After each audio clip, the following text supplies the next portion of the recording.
Hello students, my name is Moon and this is IS151. The purpose of today is to go over the midterm exam, number 2. This new module, which is midterm exam number 2. And here is one item, the review, which I'm going to go through today. This is a study guide. It's not meant to be a complete or exact list of questions that may be asked. So what I mean is, just because something is on this list is not a guarantee it's on the test, and there may be something on the test that is not on this list. And if you're thinking, then why are you making this list? It's a study guide. It's like an overview. It's kind of like a checklist. You just, because the slides, the lecture slides are a lot of words, the videos are a lot of minutes, and you are absolutely allowed to play it back at faster speed. I do that. When I listen to somebody else's lecture, I just reach over and I change the playback speed to 1.5 or 2.2 times, and you know, I get the same information in a shorter amount of time. So you can do that too. I've noticed that I speak slowly on the video. In real life, I speak. This is an overview. It's a study guide. It's a way for you to check that you understand all the things that I really want you to get out of this class. And if you're wondering, okay then, how do I actually know I've covered everything on the test? Oh, then study everything. That's how you guarantee to know that you are fully, completely prepared for the exam. But as long as you understand every word on this list, then you are doing good. You are well prepared. It may not guarantee you get 100, but you'll do pretty well. Finally, before we get into the individual words, you need to go back to the lecture slides and understand every word in bold. You guys are the internet generation. You grew up on the internet. I assume that you know what bold font means, but every semester, if I don't say this, then somebody's going to email me saying, what do you mean by bold? So bold font are letters that are extra dark and a little bit bigger than the rest of the words on that slide. And why did I do that? Why did I make some words extra dark and a little bit larger? To draw your eyes to that word, to make it stand out, to make it extra visible. So therefore, that word is probably a little more important than the ones around it. As you study the lecture slides, make sure every word in bold is a word you understand, why it's there, what it means. This list doesn't seem that long. It's deceptive though.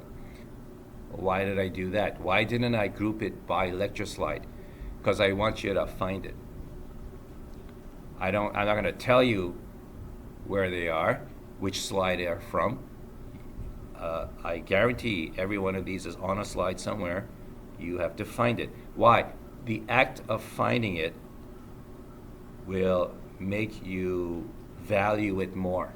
So by making you work harder for it, making it cost more for you, your brain is going to unconsciously put more value on it. By looking for this word in the slideshows, fast forwarding or rewinding through the videos, that effort you put into it puts value on that piece of information you just obtained. And then, not only that, but now the effort of searching through those lectures makes you remember where it was, which slide it was on, which minute timestamp in the video it's in, and that's another way of learning. So that's why it's alphabetical, not chronological, not topic. Addiction is not just the biology of the chemical. That's the biology. But people get addicted not just because the drug itself is very addicting, but something about their mind makes them more vulnerable to addiction. Something about their mind, makes them more vulnerable to addiction, or searches out addictive substances. Something about the place they live or the people they hang out with makes them more vulnerable to this addiction. So it's the biopsychosocial model of addiction. It takes a village to make somebody addicted. It's going to take a village to break them out of the addiction. Blood pressure, the categories of, the stages of. And no, you don't have to memorize every little line there. Just be aware that there are multiple stages of hypertension, high blood pressure, and what's the cutoff? What is the cutoff of actual hypertension, high blood pressure? And before you get to that point, the doctor will just warn you or caution you. But then after you go beyond it, then that's it. You are on meds now. We're putting you on meds now. And why would we do that? Why does the doctor do that? Because they're a tool of the pharmaceutical industry? Well, doctors have a little higher image of themselves. They're doing it because if the high blood pressure is not controlled, then it's going to lead to some serious medical problems and eventually to early death. Communicable versus non-communicable diseases, the definition.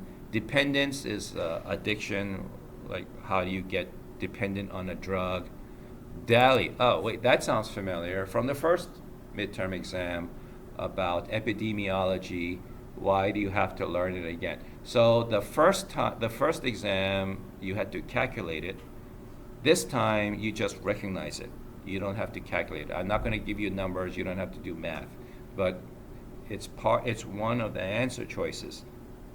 I'm not saying it's the correct answer. It's one of the choices. So you, which may or may not be correct, but how are you supposed to know? Well, you're supposed to be familiar with this concept. Same with years of potential life lost. So review those concepts. What's an endemic? We hear the word pandemic all the time now. What does endemic mean? How do leaders choose which diseases to focus on in their communities? Because, healthcare spending is limited. The availability of staff, the time they have to do it with all the other problems that leaders have to deal with. So they can't treat everything. They can't fix everything. They have to focus which ones to get the most bang for their buck. How do they do that? Incubation period, look up the definition. I just heard it a couple days ago on the news. Somebody talked about incubation period. So it's something worth knowing. Mental health treatments. So you don't have to know every little detail. Just know the general categories that are out there, because after all, mental health is lecture 7. So definitely on the exam. Infectious disease is lecture 5. So on the exam. How does infectious agents go from the sick person to the not yet sick person? There's the common cold is making their way around the neighborhood now. And if you didn't get it yet, it just means you haven't gotten it yet. You can still get it. So take care of yourself, eat right, get good rest. That's the best way to protect against the common cold and to fight off a common cold if you do get it. Modifiable versus non-modifiable risk factors. They are all very quiet here. I'm just going forward unless somebody raises their hand and wants to know something more specific. Has a more specific question about it. Most common causes of death, most common causes of disability. Each of them had their own slide. You don't have to memorize them, and don't have to memorize the numbers. That's just for context, but know which ones are on which list. A narcotic, this one I'll explain because the general public thinks that narcotic is any illegal drug, and so does the police department. So the criminal justice department, they think narcotic is any illegal drug.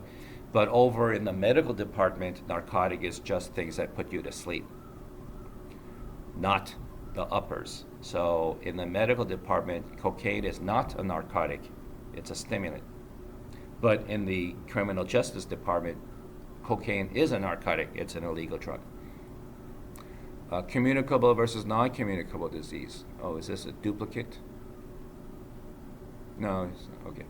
And opioids, which is a narcotic, it puts you to sleep, but not only does it put the entire brain to sleep, it can put a certain part of the brain to sleep, so that not only are opioids a long-term life threat, because it'll ruin lives, the addiction to opioids will ruin lives.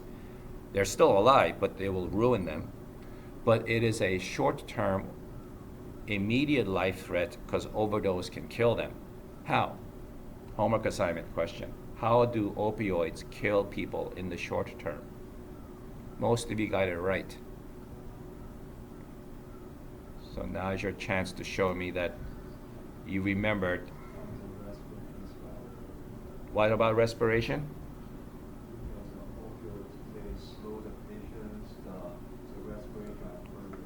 Yeah, it slows the patient's respiration. It slows the heart rate too, but it'll slow the respiration rate, breathing. It'll slow the breathing rate slow enough to cause death before the heart rate gets too slow to cause death. So people will die of stop breathing. So what do you do if you see that your friend at the Halloween party has stopped breathing? What should you do? Call 911. Call 911. And if you got the Narcan, which is now available over the counter, OTC. The letters OTC is on the exam. Is it here? Speaking of letter O, what does OTC stand for? So know that. Okay. Pandemic. So I talked about, every time the pandemic appears, somebody is out there saying it's a secret government conspiracy. So about secret conspiracies, the moon landing, COVID, pharmaceutical prices, my first reaction is always that it's much easier to believe, and it's most likely that the bad thing that is happening is a result of incompetence and errors, incompetence and mistakes, than some brilliant super genius bringing their plan to completion. It's much easier for things to break than to create an insanely complex plan and execute it to success. Which is easier to believe? And that it happened naturally is easy to believe.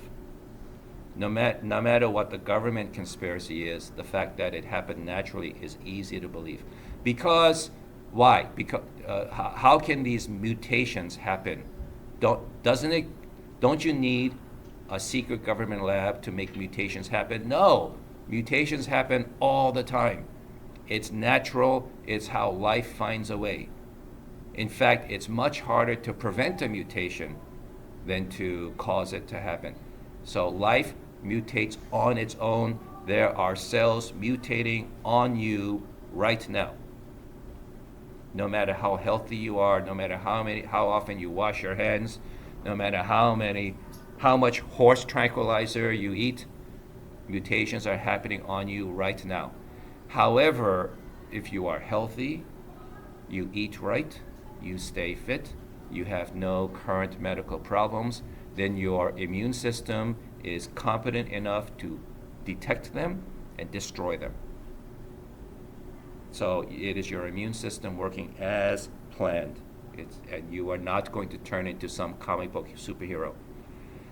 So mutations happen all the time. And that is a potential source of a future mutation, a future pandemic, where that's one of the potential causes of a future pandemic, A mutation happened that nobody predicts because these are impossible to predict. In fact, future pandemics are impossible to prevent. It's like playing whack-a-mole, except the game board has 1 billion holes instead of 6. So it's playing whack-a-mole. You cannot prevent a future pandemic. However, what we can do is learn from the mistakes of the past pandemic and try not to do it again for the next pandemic.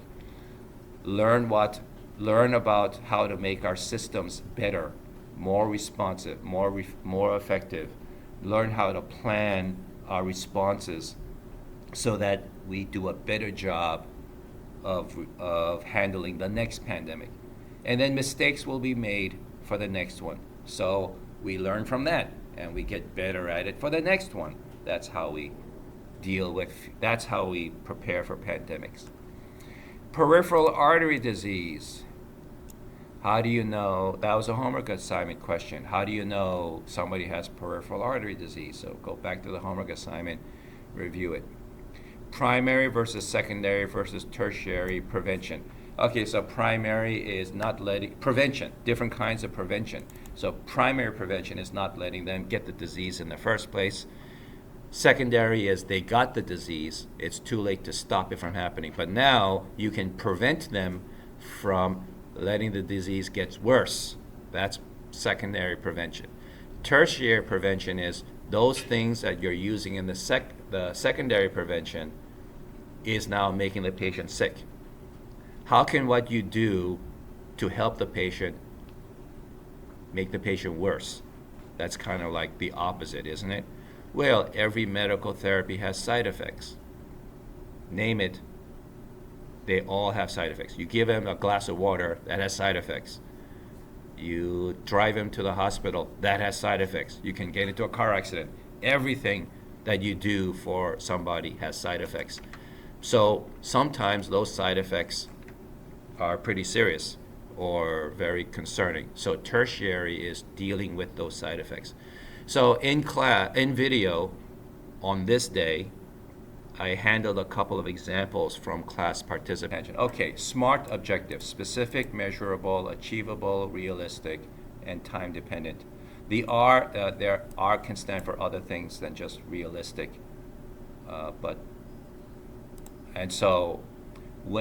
that's the difference between a goal and an objective. That was defined in that was tested in the first midterm exam, goals versus objectives, and we're revisiting that because it's good to be familiar with the SMART. So what happens is when you make a plan to change something about you, your life, behavior change, whatever, if you are too vague about it, like I want to lose weight. Okay, that's a good goal to have. And then like 6 months later, you ask, how's it going? And they go, what? Huh? You said you wanted to lose weight. How's it going? Oh, fine. But completely non-specific. So now there's no way to track the progress to know that how far you've gotten, how much further to go, what was wrong with the plan. Is there any changes you can? So all of this is completely unobtainable because you weren't being specific. You didn't have ways to measure it, like how many pounds in how many months or years. It's okay to want to lose a certain number of pounds over years. It's okay. Achievable, so yeah, you want to make sure it's real. Achievable and realistic means subtly different things. Like I could lose 100 pounds by next year. It's not realistic though. So realistic. Relevant, ours can also mean relevant, and then time. So pick some time deadlines and like that. Okay, single versus double blind. We'll revisit that because restudy that because it's on the exam to know the difference. And the single blind is to prevent the placebo effect. Oh, I left that out. is definitely placebo effect. The placebo effect is not just something that happens in a clinic, in a drug study. The placebo effect is everywhere. Anytime somebody's trying to trick you to buy their product, to give them likes and subs, to vote a certain way, to go somewhere, the placebo effect is in place. Whenever somebody, when a social media influencer is advertising something, and then the comment space is full of people saying, oh yeah, I tried it, it works for me, I never felt better in my life, the placebo effect is there, fooling them into thinking it actually worked. So the placebo effect is powerful. If you are human, you are vulnerable to the placebo effect. Don't think you're like, no man, I'm too smart for that, and they'll never trick. No, you are vulnerable to the placebo effect. Some of the things you have bought recently is because of the placebo effect that made you buy it. So it's very real, very powerful.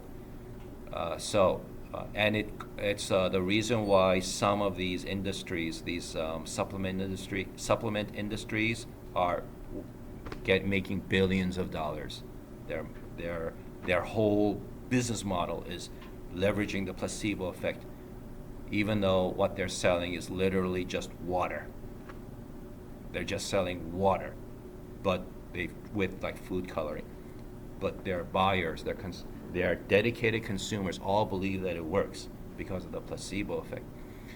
Double blind is when the researcher has a conflict of interest in the success of this project or the success of this research. And why wouldn't they? I mean, their reputation is on the line, success, the promotion, they get a promotion if it's successful. Why wouldn't they want to fudge the numbers a little bit for their own interest, right? So the double blind makes sure that they cannot mess with the data. So the other one. So double blind means single blind plus blinding the researcher. So that's double blind. A research article that does not blind both for placebo and for researcher is junk. It is laughed off the stage. It is fast-tracked to the garbage can in the review office. You cannot publish unless you have designed your experiment to be double-blinded. Somebody has a medical emergency. What do? Call 911. Somebody is making jokes about suicide. What do? Take it seriously. Yeah. Ask them, are you thinking of suicide? Tolerance is an effect of a drug. The more you use it, the more you need a larger dose to have the same effect. You've all felt the buzz after your first sip of alcohol when you were a kid. Either your parents were enlightened enough to let you try it under supervision, or you just snuck into their cabinet one day when they weren't home, and you tried it, one sip, ooh, wow, you had that effect. But now, some of you need an entire six-pack before you feel anything. So that's tolerance. Vaccination side effects, allergic reaction, but there are some very serious ones. So COVID-19 the vaccination, yes, it has killed people, but it has saved millions and millions of lives. So for every article you've seen of somebody who died because of the vaccine, they represent like thousands and thousands of people who lived because of the vaccine. But they still are side effects. How do they work? They trick your body into thinking it's under attack and to make antibodies to that thing in the vaccine that was injected into you. A real virus ever came along, the real bacteria ever came along, the antibodies are already exist. The antibody making factories have already been built. They just need to be switched on. So the body's response to infection are faster and more and stronger. What happened? So here, this line is why this list is so short, because there's no, this is like a lot of stuff. This is a ton of stuff that you need to know, all simplified into one line. Which is saying, watch that video, read those slides again. Mental illness, what makes it a disorder, instead of just a comment, like a joke that you made on the internet, it's when you are unable to fulfill your responsibilities. Now it's a disorder. Your responsibilities at work, at school, to the people who depend on you, like relationships, friends and family, to your own self, basic hygiene, medical well-being. You're all failing at that because this addiction or mental illness or addiction is like having a lock on you. Then it's a disorder. Which disease did the WHO declare eradicated? I didn't say it in the video. It's in the lecture. Well, right.